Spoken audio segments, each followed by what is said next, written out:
اس میں چند ہم ایک مثالیں لیتے ہیں کہ جو حضرت خدیجہ تھیں، نبی پاک صلی اللہ علیہ وسلم کی جو بیوی تھیں، انہوں نے وہ مکہ کی سب سے بڑی تاجر تھیں. تو وہ اتنی بڑی تاجر کیسے بن گئی تھی؟ وہ اتنی بڑی تاجر ریسٹ کر کے آرام کر کے تو نہیں بن گئی تھی نا. اور پھر جب ان کی نبی پاک صلی اللہ علیہ وسلم سے شادی ہوئی 40 سال کی عمر میں، تو 40 سال کی عمر کے بعد ان کے سارے بچے پیدا ہوئے.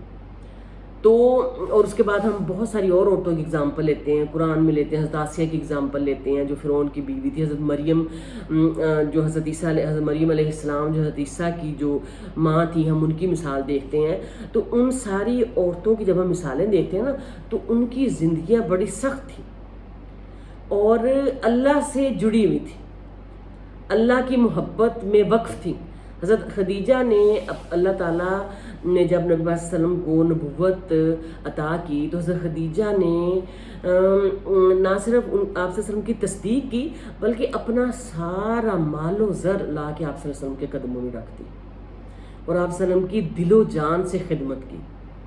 تو یہ ہوتی ہیں جو علم والی عورتیں ہوتی ہیں، جو عالم عورتیں ہوتی ہیں.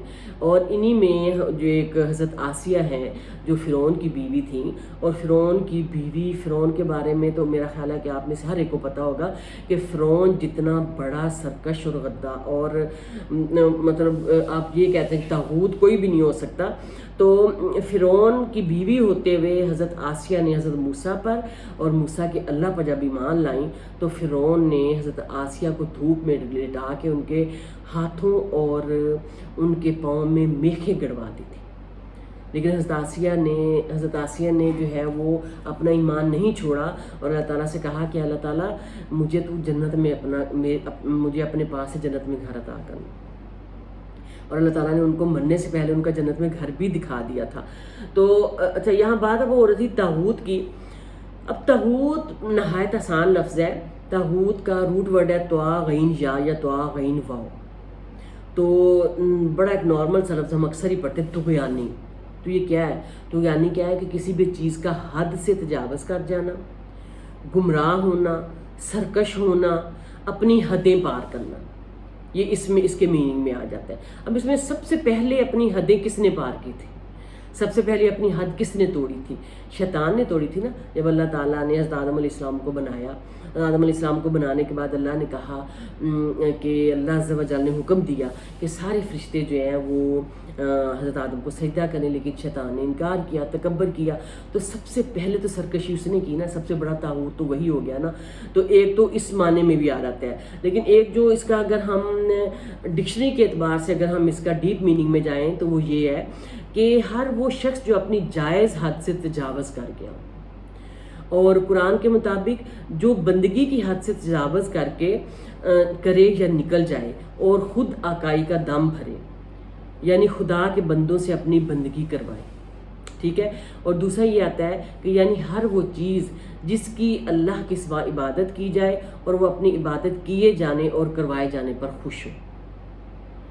صحیح ہے. اور آسان ایک معنی یہ بھی آتا ہے کہ ہر وہ شخص یا چیز یا مخلوق جو اپنی حیثیت کو بھول کر خالق کی صفات میں داخل ہونے کی کوشش کرے، یعنی عبد کی صفت سے نکل کر معبود کی صفت میں داخل ہو. اور اب عبد کیا ہے؟ عبد ہم ہیں، بندے ہیں، غلام ہیں اللہ کے. تو معبود کون ہے؟ اللہ سبحانہ و تعالیٰ. تو جب ہم میں سے کوئی، اللہ تعالیٰ اب ہمارا سب کا خالق ہے، مالک ہے. اللہ تعالیٰ زندگی کا، موت کا، بیماری کا، صحت کا، غربت، خوشحالی، رزق، شکل، بارش، گرمی، سردی، قیامت، سورج، چاند، ستارے، کائنات، ہر چیز کا کنٹرول اللہ سبحانہ و تعالیٰ کے ہاتھ میں، ہر چیز کا. یہ تو ہم قرآن میں جگہ جگہ پڑھتے ہیں. تو پھر کیا ہوتا ہے؟ پھر ہم جب اس طرح ہم تھوڑی دیر پہلے ہم نے دیکھا کہ اللہ تعالیٰ عالم الغیب ہے. اللہ تعالیٰ جو ہے وہ ہر چیز جاننے والا ہے. انسان کا علم جو ہے وہ بہت کم ہے.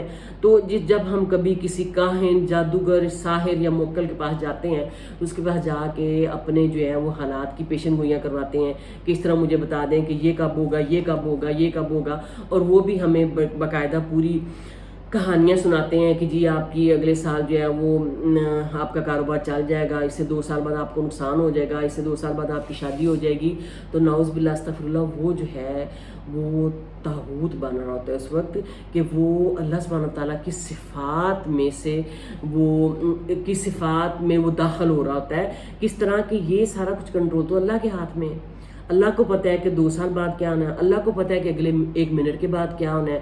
اب مجھے اور آپ کو بالکل نہیں پتہ کہ اگلی اس رات میں ہمارے ساتھ کیا ہونے والا ہے. تو پھر یہ جو ہاتھ دیکھنے والے اور جو جادوگر وغیرہ لوگ ہیں، جب یہ اس قسم کی باتیں کرتے ہیں تو پھر یہ کیا کرتے ہیں، یہ اللہ کی صفت میں داخل ہو جاتے ہیں. اللہ کی صفت ہے نا، ہر چیز رب ہے، کائنات کا مالک ہے، مدبر ہے، اس کو پتہ ہے کہ ہماری ساری تقدیریں کنٹرول کرنے والا ہے، اس کو پتہ ہے کہ کل کیا ہونے والا ہے.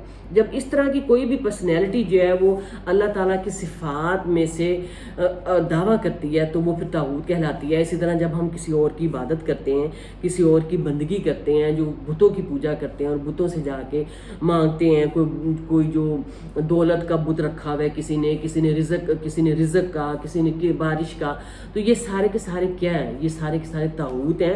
اور جب ایک انسان جب فوت ہو جاتا ہے، چاہے وہ جتنا بھی نیک سے نیک شخص ہو، تو قرآن پاک میں کیا کہا گیا ہے کہ اللہ تعالیٰ مردوں کو نہیں سنواتا، ان کی روحیں نہیں لٹائی جاتی.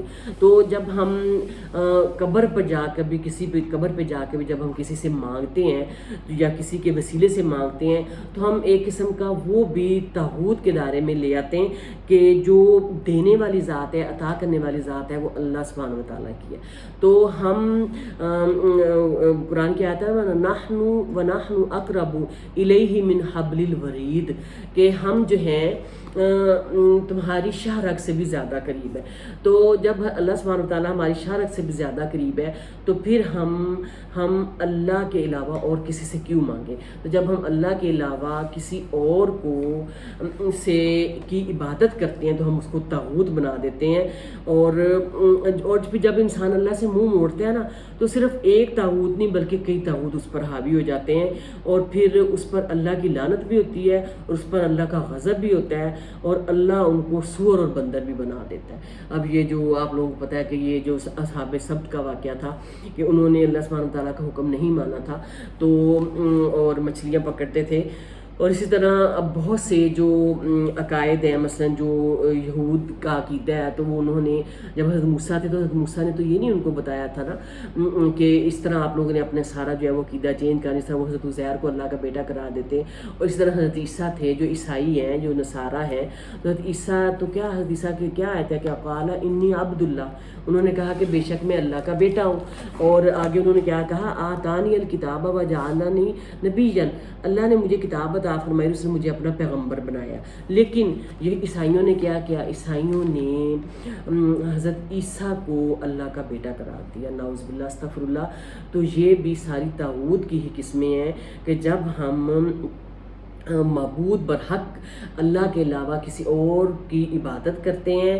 اور یہ ہر چیز اللہ کی مخلوق ہے، ہر چیز دنیا میں موجود اللہ کی مخلوق ہے.